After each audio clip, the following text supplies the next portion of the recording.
Parashá Shemot, de Shemot 1 al capítulo 6, versículo 1. Estos son los nombres de los hijos de Israel que llegan con Jacob a Egipto. Cada uno llegó con su familia. Como comentario, los analistas, estudiosos y sabios describen de que se está explicando en tiempo presente. Por eso dice que llegan, porque durante 210 años la permanencia en Egipto, los israelitas jamás se sintieron arraigados, sino se sintieron en otra nación, sabiendo y fueron conscientes de que ese no era su hogar. Paralelamente, el hombre siempre debe saber que el mundo material no es su hogar definitivo. Continuamos en el versículo 2. Rubén, Simón, Leví, Judá, Isahar, Zabulón, Binyamin, Dan, Neftalí, Gad y Asher. Los descendientes de Jacob sumaban 70 almas. Yosef ya estaba en Egipto. Falleció Yosef y también todos sus hermanos y toda aquella generación.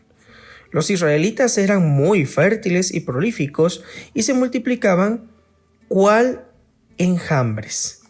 Llegaron a ser tan numerosos que el país estaba colmado de ellos. Un nuevo faraón fue coronado en Egipto, que no supo de Yosef. Dijo a su pueblo: miren, el pueblo de los israelitas se está haciendo más numeroso y más poderoso que nosotros. Tramemos algo contra él. De lo contrario, se multiplicará y en caso de guerra se aliará con nuestros enemigos y luchará contra nosotros y abandonará el país.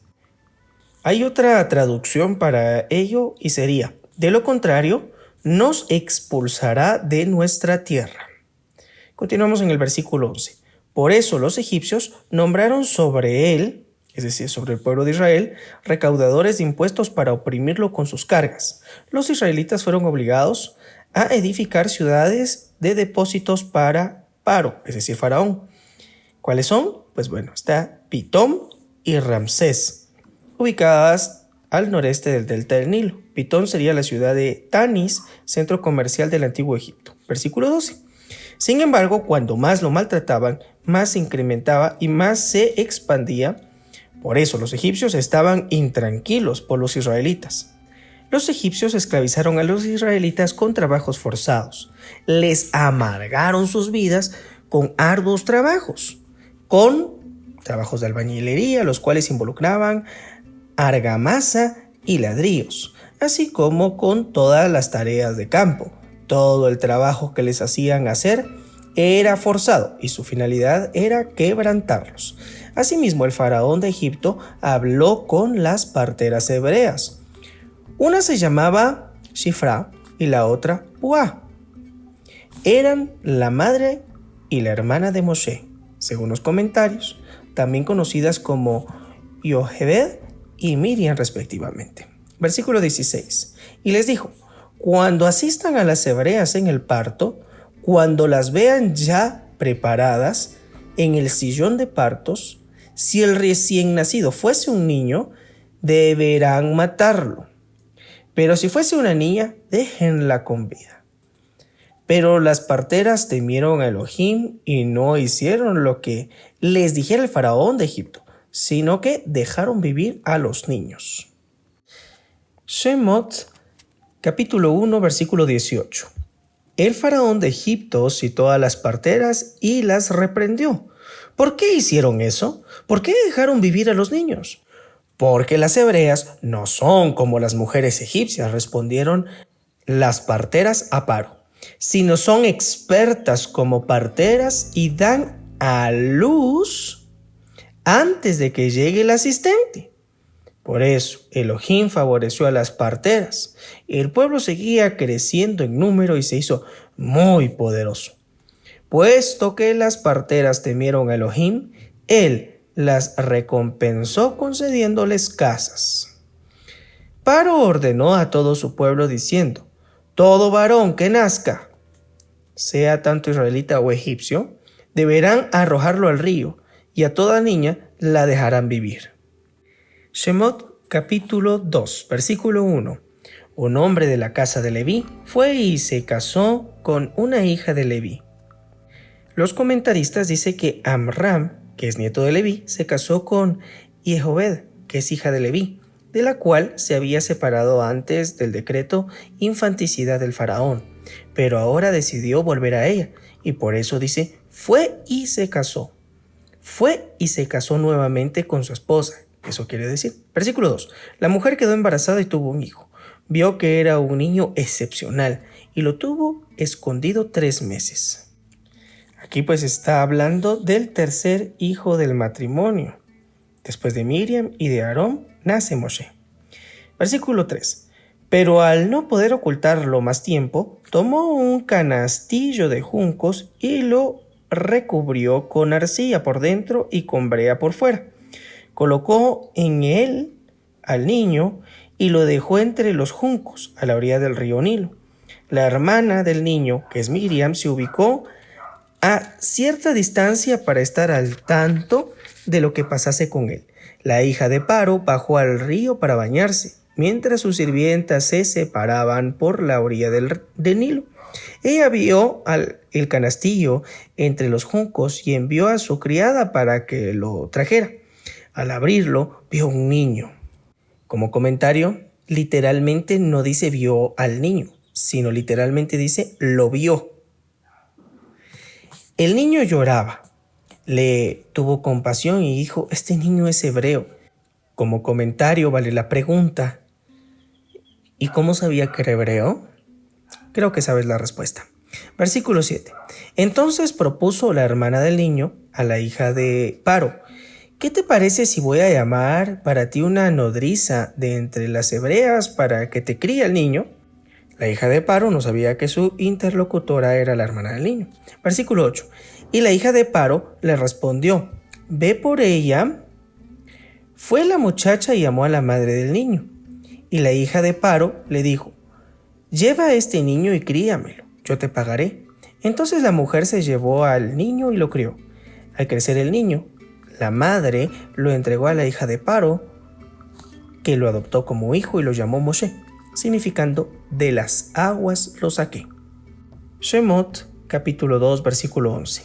Resulta que en aquellos días, siendo Moshe grande, los sabios dicen que aproximadamente tendría unos 11 o 12 años, salió a visitar a sus hermanos y observó sus sufrimientos. Vio también que un egipcio golpeaba a un hebreo, uno de sus hermanos. Miró Moshe a un lado y al otro, y al ver que no había nadie, mató al egipcio y lo enterró en la arena. Al día siguiente, al salir, vio 2 hebreos que estaban peleando. Era Datán y Abiram, según los sabios. Encaró entonces al culpable, literalmente al perverso. ¿Por qué golpeas a tu prójimo? A lo que respondió, ¿quién te puso como hombre, como jefe y juez entre nosotros? Los comentaristas dicen, pues Moshe era un muchacho, por eso el hebreo le dijo, ¿quién te puso como hombre? ¿Piensas matarme a mí como mataste al egipcio? Entonces Moshe tuvo miedo y pensó, evidentemente se divulgó el incidente. Dicen los sabios que Moshe temió al constatar que habían delatores entre sus hermanos. Versículo 15. Paro tomó conocimiento del asunto porque Datán y Abiram lo delataron e intentó asesinar a Moshe. Pero Moshe huyó de Paro y se asentó en la tierra de Midian. Y al llegar se sentó junto a un pozo. Como comentario, pues se dice que Moshe está emulando la conducta de su antepasado Jacob, quien halló a su pareja junto a un pozo de agua, según Génesis capítulo 29. Continuamos con el versículo 16. El sacerdote de Midian, que es Yetro, también llamado Ruel, tenía 7 hijas. Lo podemos hallar en el versículo 18. Ellas fueron, sacaron agua y llenaron los bebederos para dar de tomar a las ovejas de su padre. Pero vinieron unos pastores y las echaron. Entonces Moshe se levantó a defenderlas y abrevó al rebaño de ellas. Al retornar a lo de su padre Reuel, él les preguntó, ¿por qué hoy regresaron tan pronto? Como comentario, se dice que Reuel era el abuelo de las muchachas. Versículo 19. Y ellas respondieron, un hombre egipcio nos salvó de los pastores, además sacó agua para nosotras y dio de beber al rebaño. Dijo Reuel a sus hijas, ¿y dónde está ese hombre? ¿Por qué abandonaron al hombre? Llámenlo para que coma pan. Moshe aceptó quedarse con el hombre, con Reuel, y el hombre le dio a Moshe su hija Sífora como esposa. Ella tuvo un hijo y él, es decir, Moshe, lo llamó Gerson, significando extranjero he sido en tierra extraña. Versículo 23. Después de muchos días, murió el faraón de Egipto y los israelitas gemían a causa de la esclavitud, clamaban y el grito de ellos por el trabajo forzado a que estaban sometidos llegó a oídos de Elohim. Elohim escuchó sus lamentos, entonces Elohim se acordó de su pacto con Abraham, con Isaac y con Jacob. Elohim vio a los israelitas, Elohim se interesó por ellos. Shemot, capítulo 3, versículo 1. Moshe cuidaba las ovejas de su suegro Yetro, sacerdote de Midian, y en una oportunidad guió el rebaño lejos por el desierto y llegó hasta Joreb, monte de Elohim. El monte Joreb es el monte Sinaí.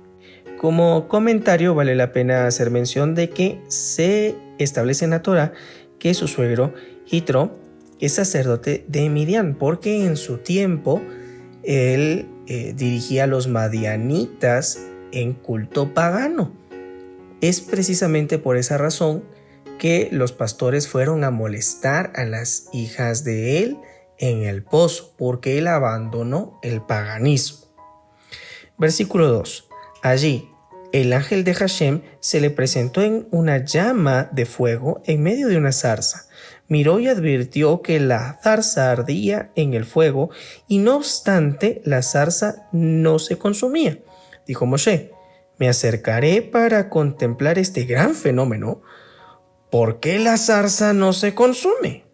Hashem vio que Moshe se acercaba para contemplar. Lo llamó Elohim desde la zarza así, Moshe, Moshe, y él respondió, aquí estoy, dijo él, no te acerques, descálzate, pues el lugar en que te encuentras es tierra sagrada. Y agregó, yo soy Elohim de tus padres, Elohim de Abraham, Elohim de Isaac y Elohim de Jacob. Entonces Moshe se cubrió la cara porque temió mirar a Elohim cara a cara. Dijo Hashem, en efecto, vi el sufrimiento de mi pueblo en Egipto. Escuché su clamor por culpa de sus capataces y sé muy bien de sus padecimientos. Y por eso he descendido para salvarlo del poder de los egipcios y para hacerlo emigrar de aquella tierra hacia la tierra buena y amplia, tierra de la que fluye leche y miel. Como comentario, pues la leche de cabra y la miel, los dátiles e higos. Al lugar donde habita el pueblo canaanita, el hitita, el amorita, el perizita, el jivita y el jebusita. Y ahora mira, el grito de los israelitas llegó hasta mí, y también vi la crueldad con que los egipcios los oprimen. Por lo tanto, ponte en camino y te enviaré ante Paro. Saca a mi pueblo, los israelitas de Egipto. Dijo Moshe a Elohim, ¿y quién soy yo para presentarme ante Paro y sacar a los israelitas de Egipto? Él respondió, pues yo estaré contigo, y esto que me has visto en la zarza que no se consumía será tu señal de que yo te he enviado. Moshe era pastor del rebaño de su suegro, y el esmero con que hacía su trabajo fue la prueba de idoneidad para ser designado pastor del pueblo de Israel. Cuando saques al pueblo de Egipto, servirán a Elohim en este monte. Moshe le dijo a Elohim: mira, cuando me presente ante los israelitas y les diga, el Elohim de sus antepasados me envió hacia ustedes, y ellos me pregunten, ¿cuál es su nombre?, ¿qué les diré? Respondió Hashem a Moshe: Yehe, Ayesher, Yehe. Seré el que seré, dicen los comentaristas. O sea, estaré con ellos en este sufrimiento y estaré con ellos siempre que me requieran. Como comentario también vale la pena decir de que hasta el día de hoy es muy difícil encontrar la forma de pronunciar el nombre del Todopoderoso. Y aunque ya se tienen escritos de los primeros siglos de un hebreo que incluye vocales de los primeros siglos, es un poco difícil determinar la forma correcta de pronunciar. Continuamos con el versículo 14. Y agregó: así les dirás a los israelitas, Eje me envió a ustedes. Además, Elohim le dijo a Moshe: diles a los israelitas, Hashem, Elohim de sus antepasados, Elohim de Abraham, Elohim de Isaac, Elohim de Jacob, me envió a ustedes. Este es mi nombre eterno, y esta es la forma en que debo ser llamado en todas las generaciones. Shemot capítulo 3 versículo 16. Anda, reúne a los ancianos, sabios referentes de Israel, y diles: Hashem, Elohim de sus antepasados, se ha presentado ante mí, Elohim de Abraham, de Isaac y de Jacob. Se me ha revelado diciendo: en efecto, he puesto mi atención en ustedes. Un comentario dice literalmente, Pakod Pakadeti. Los israelitas tenían una vieja tradición de época de Yosef. Cuando escucharan esta doble expresión, sabían que ha de tratarse de la verdadera liberación. Puedes consultarlo con Génesis capítulo 50, versículo 24. Por eso Hashem le ordena que emplee esa paráfrasis, pues entonces le creería. Te repito, literalmente se está usando la palabra Pakod Pakadeti. Pakod Pakadeti. Continuamos con la lectura. Y en el trato que les dan en Egipto. Y entonces yo dije: los liberaré de la opresión de Egipto y los llevaré a la tierra del Canaanita, del Hitita, del Amorita, del Prisita, del Jivita y del Jebusita, tierra de la que fluye leche de cabra y miel, dátiles e higos. Ellos obedecerán a tu voz. Entonces te presentarás tú con los ancianos, es decir, los sabios de Israel, ante el faraón de Egipto, y le dirán: Hashem, Elohim de los hebreos, se nos ha presentado, y ahora por favor nos alejaremos una distancia de 3 días de viaje, es decir, 93 kilómetros aproximadamente, por el desierto, para ofrecer sacrificios a Hashem, nuestro Elohim. Pero yo sé que el faraón de Egipto no los dejará salir, si no es por la fuerza. En un comentario pues se dice: a menos que muestre mi poderosa mano. Eso es lo que está intentando decir. Otros están interpretan que el faraón no es poderoso. Versículo 20. Entonces extenderé mi manto y castigaré a Egipto con todas mis maravillas que obraré en él, y después los dejará ir.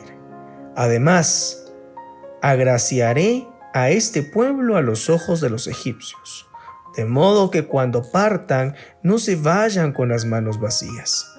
Cada mujer pedirá a su vecina y a la que alojase en su casa artículos de plata y artículos de oro, prendas de vestir, y las pondrán sobre sus hijos y sobre sus hijas, y despojarán a Egipto.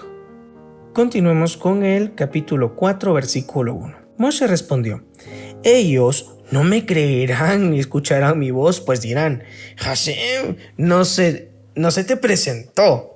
Hashem le dijo: ¿qué tienes en tu mano? Y él respondió: un bastón. Le dijo Hashem: arrójalo al suelo. Lo arrojó y se convirtió en una serpiente. Moshe escapó de ella. Entonces Hashem le dijo a Moshe: extiende tu mano y tómala por su cola. Extendió su mano, la tomó y se transformó en un bastón en la palma de su mano. Así ellos creerán que se te presentó Hashem, Elohim de sus antepasados, Elohim de Abraham, Elohim de Isaac y Elohim de Jacob. Le dijo Hashem: pone tu mano en tu pecho.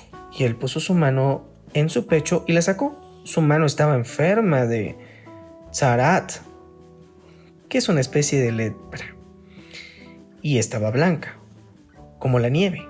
Entonces Hashem le dijo: pone nuevamente tu mano en tu pecho. Puso su mano en su pecho y al sacarla de su pecho estaba tan sana como todo su cuerpo. Y si no te creyesen ni te escuchasen con la primera señal, te creerán con la última señal.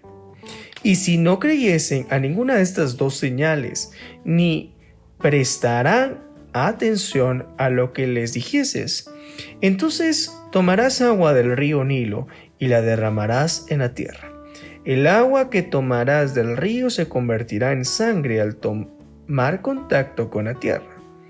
Entonces Moshe respondió a Hashem: por favor, Hashem, no soy hombre de palabras. Es decir, tengo dificultad al hablar. Y esto no es solo de ayer, ni de antier, ni desde el primer día que hablaste conmigo, que soy tu servidor. Sino hace mucho que balbuceo y tengo dificultad con la lengua. ¿Quién le ha dado la boca al hombre?, le replicó Hashem. ¿Y quién lo hace mudo o sordo, vidente o ciego? ¿Acaso no soy yo, Hashem? Ahora anda, yo estaré con tu boca y te indicaré lo que debas decir. Es decir, ¿verdad?, que estará contigo cuando debas expresarte. Versículo 13.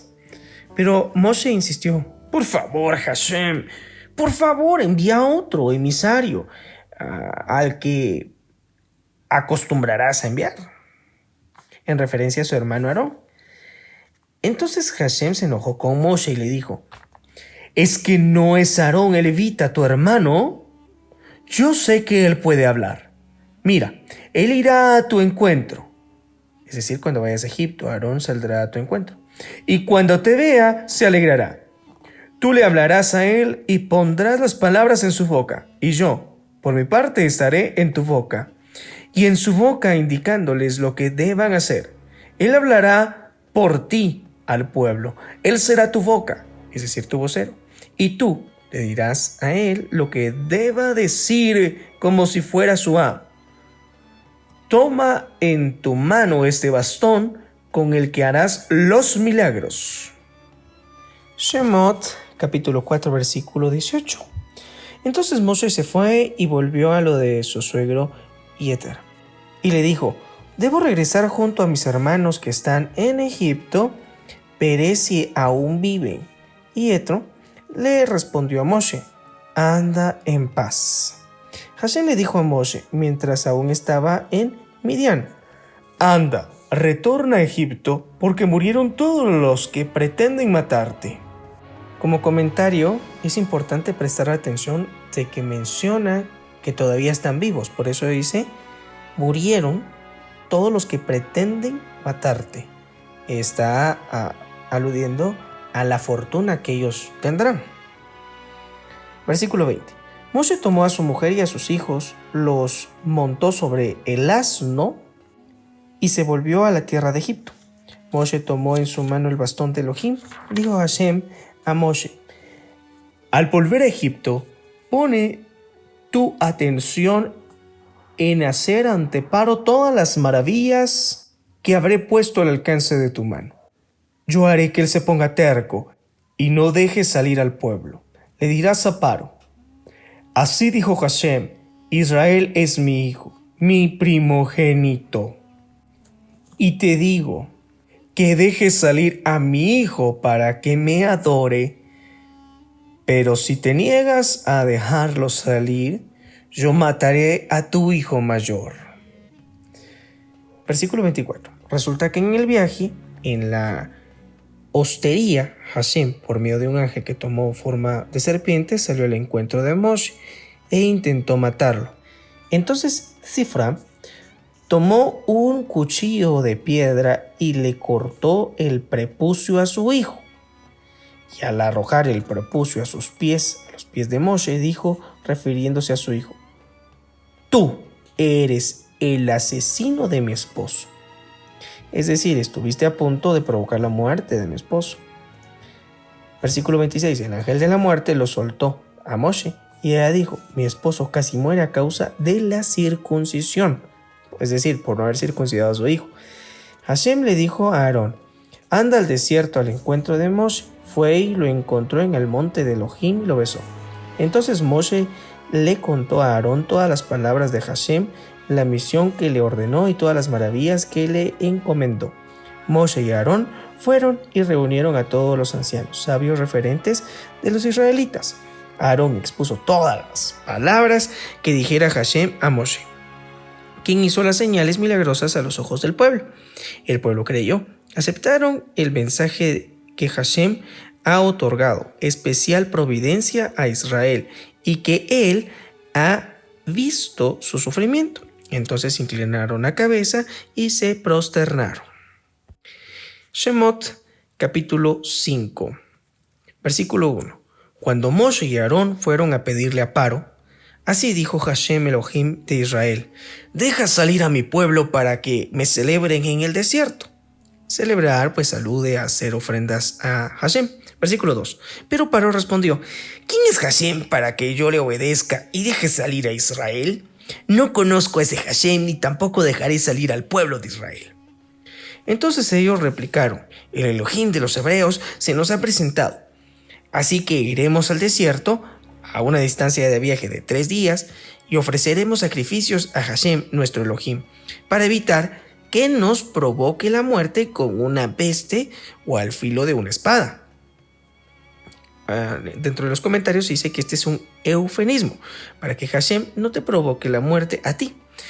Moshe le dice a Faraón que lo deje salir para evitar que Hashem castigue a los egipcios. Versículo 4. Pero el faraón de Egipto fue categórico: ¿por qué ustedes, Moshe y Aarón, distraen al pueblo de su trabajo? Regresen inmediatamente a sus trabajos. Dijo también Faraón: miren, el pueblo de Israel es numeroso ahora, y ustedes pretenden que deje de servir en sus trabajos forzados. En un comentario, pues, el faraón está diciendo: eso es terrible para la economía de Egipto. Versículo 6. Ese mismo día Faraón ordenó a los jefes y capataces a cargo del pueblo de Israel diciendo: no entreguen más paja al pueblo para hacer ladrillos como hasta ahora, que ellos vayan y recojan para sí la paja. No obstante, continuarán exigiéndoles la misma cuota de ladrillos que hacían antes. Nada reducirá de ella, porque son unos holgazanes, y por eso gritan diciendo: vayamos a ofrecer sacrificios a nuestro Elohim. Exijan aún más a los hombres y que estén ocupados para que no hagan caso a palabras falsas.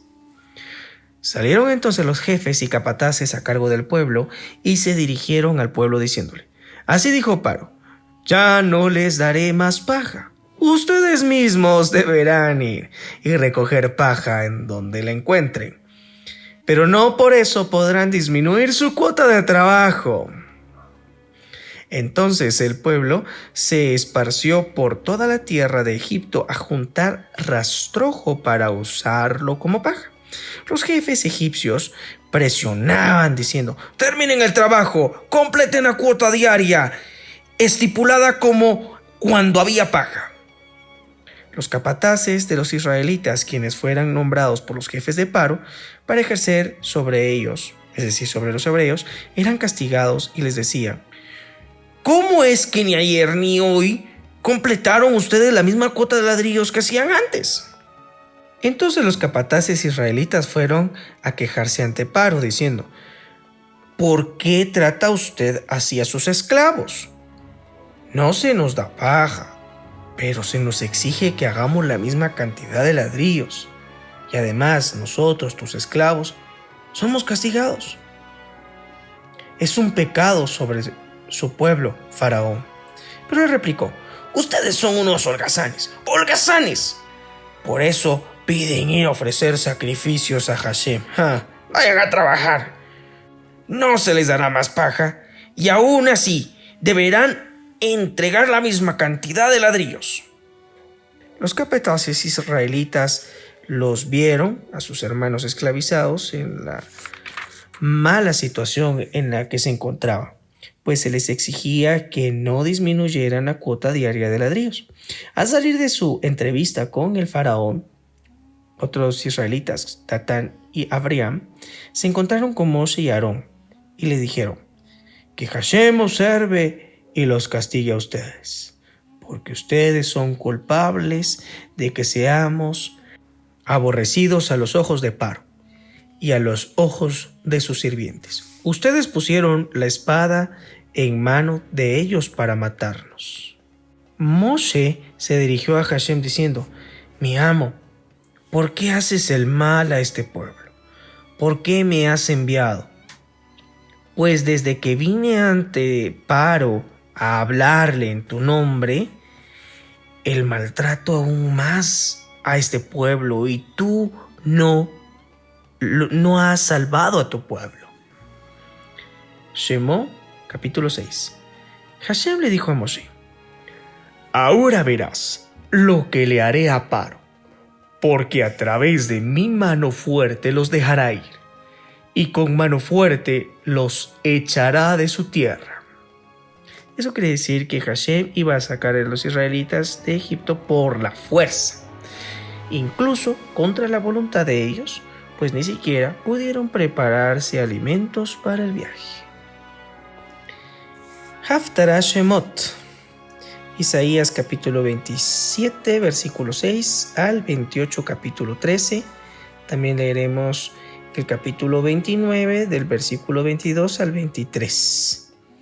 Y terminaremos con Jeremías capítulo 1, versículo 1 al capítulo 2, versículo 3. Vendrán los días en que Jacob echará raíces, Israel dará retoños, florecerá y llenará la superficie de la tierra con frutos.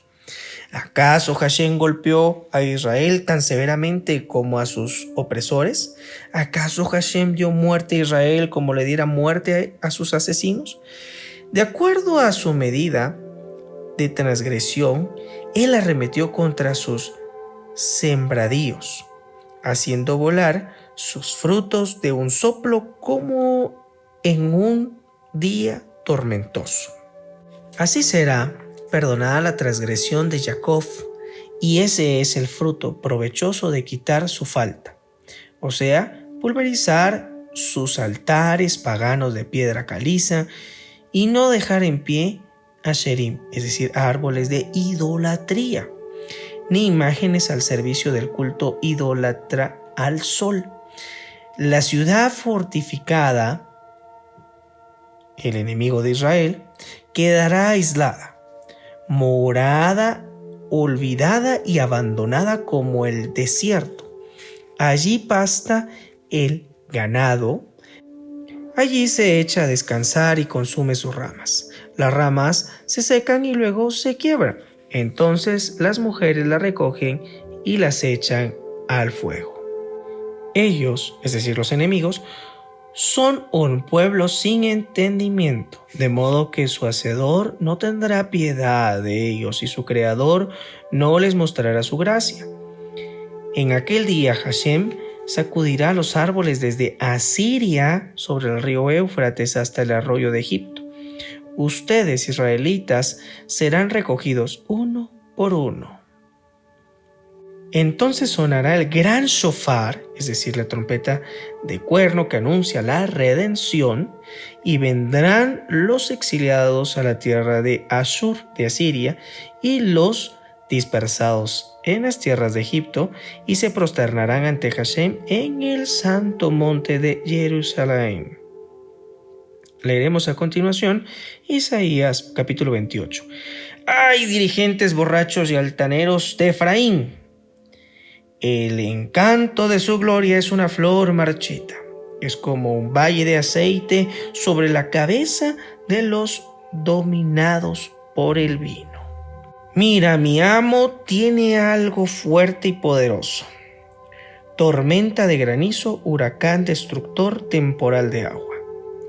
Como un chaparrón de poder, él arrojará violentamente ese orgullo por el piso.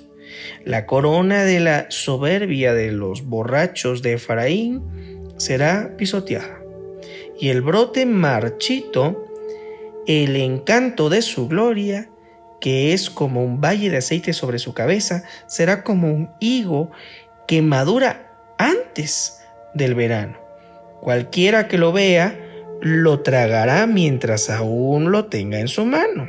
En aquel día, cuando Hashem destruya a los perversos, Hashem de los ejércitos será corona de encanto y joya de gloria del remanente de su pueblo.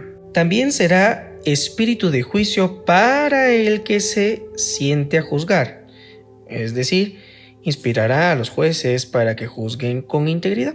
Y también será fuente de valentía para los que repelan ataques defendiendo el pórtico, es decir, las ciudades. También estos, es decir, los hombres de Jerusalén, se tambalearon por el vino, se extraviaron por el licor. El sacerdote y el falso profeta se extraviaron por la bebida, se tambalearon por el vino y se corrompieron por el licor.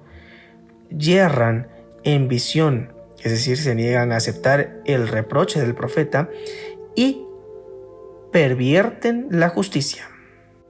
De hecho, todas las mesas están llenas de vómito y suciedad. No hay lugar limpio, siendo que los adultos sean tornados a la embriaguez. ¿A quién ha de enseñar el profeta el conocimiento y a quién ha de hacer comprender el mensaje que ha oído de Hashem? ¿Acaso a los recién destetados de la leche, a los recién sacados de los pechos?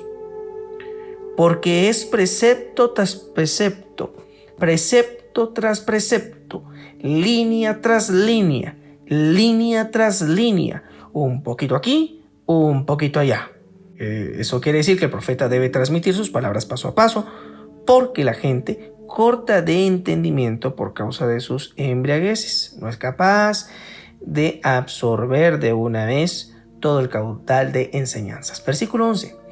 De hecho, pareciera como que el profeta le hablara a este pueblo en lengua extraña, en otro idioma, a pesar de que les habló en su propio beneficio y les dijo: así es que hallarán sosiego, dejen en paz al oprimido, así hallarán satisfacción. Pero ellos no quisieron obedecer.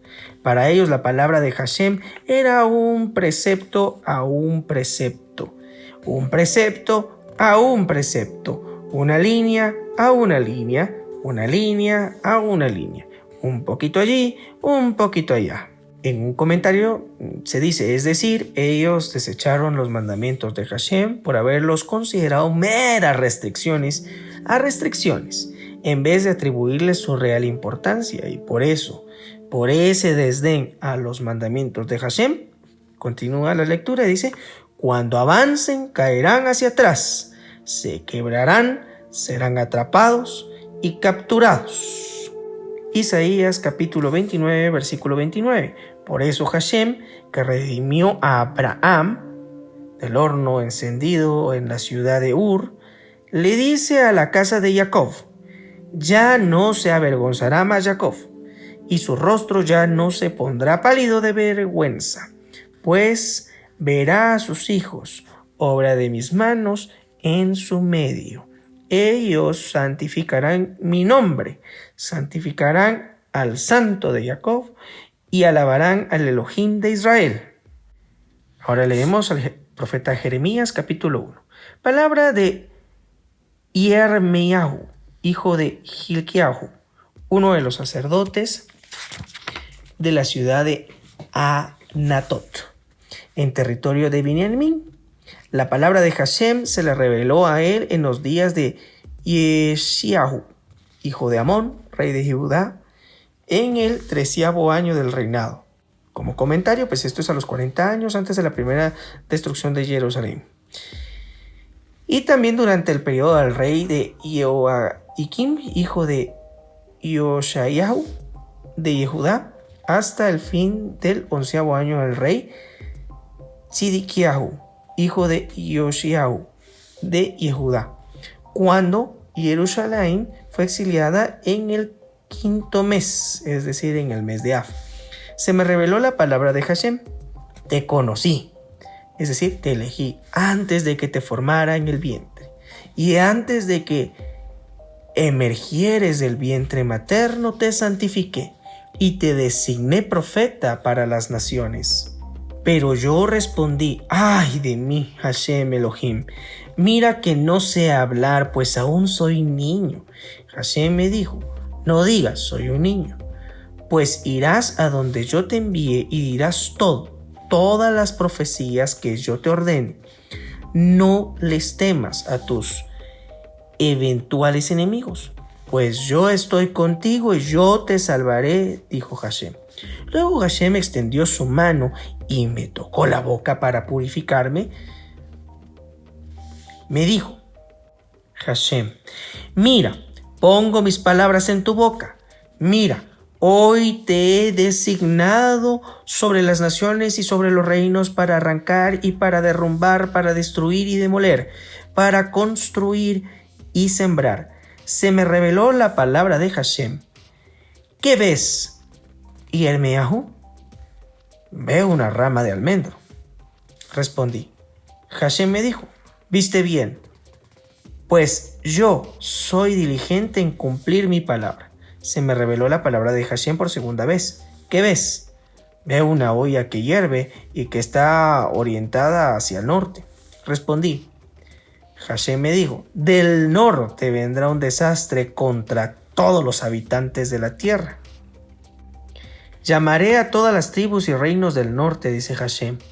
Vendrán e instalarán cada uno su trono a la entrada de las puertas de Jerusalén, y junto a todos los muros que la rodean, y también junto a todas las ciudades de Yehudá. Dictaré sentencia contra los judíos por todo el mal que hicieron, por haberme abandonado al ofrendar incienso a dioses de otros y prosternarse a ídolos hechos con sus propias manos. En cuanto a ti, Yirmeyahu, apresúrate, ponte de pie y diles todo lo que yo te ordeno. No les tengas miedo, pues de lo contrario te quebraré ante ellos. Mira, te he hecho como una ciudad fortificada, como un pilar de hierro y como muros de cobre contra toda esta tierra, contra los reyes de Judá, contra sus dirigentes, contra sus sacerdotes y contra sus habitantes. Ellos lucharán contra ti, pero no te vencerán, pues yo estoy contigo para salvarte, dice Hashem. Leemos entonces al profeta Jeremías capítulo 2, versículo 1. Se me reveló la palabra de Hashem que decía: anda, proclama esto en Jerusalén. Así dice Hashem: tengo presente tu fidelidad hacia mí en tus primeros tiempos, o sea, la fidelidad de los patriarcas. Tengo presente tu amor como de novia en la entrega de la Torá, cuando me seguiste por el desierto por una tierra en la que nada se cultiva. En un comentario se dice, pues, la estrecha relación que une a Hashem con Israel es tan estrecha como la de un novio con su novia el día de su boda. Versículo 3. Israel es sagrada para Hashem. Es lo primero de su cosecha. El que intente devorarla será culpable y el mal caerá sobre sí, dice Hashem. La porción de esta semana llamada Shemot significa literalmente nombres. Y pues en esta porción se relata ya no sobre hombres en particular, sino la descendencia de esos hombres. Me refiero a un pueblo que vive ahora la promesa dada a sus padres. Es interesante ver cómo Israel, siendo un pueblo tan poderoso y fuerte, fue esclavizado y sometido por hombres débiles. Esto hace pensar que su esclavitud era más psicológica y que se lograron asimilar a ese exilio.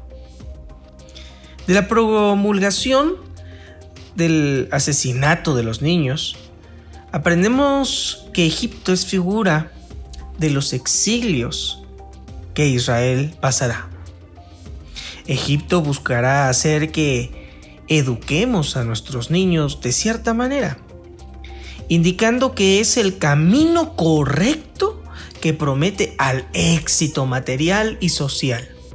Pero hay que hacer frente a esas promesas falsas, pues únicamente será la Torá quien garantiza la felicidad, tanto material, social como espiritual, así como también la libertad del exilio.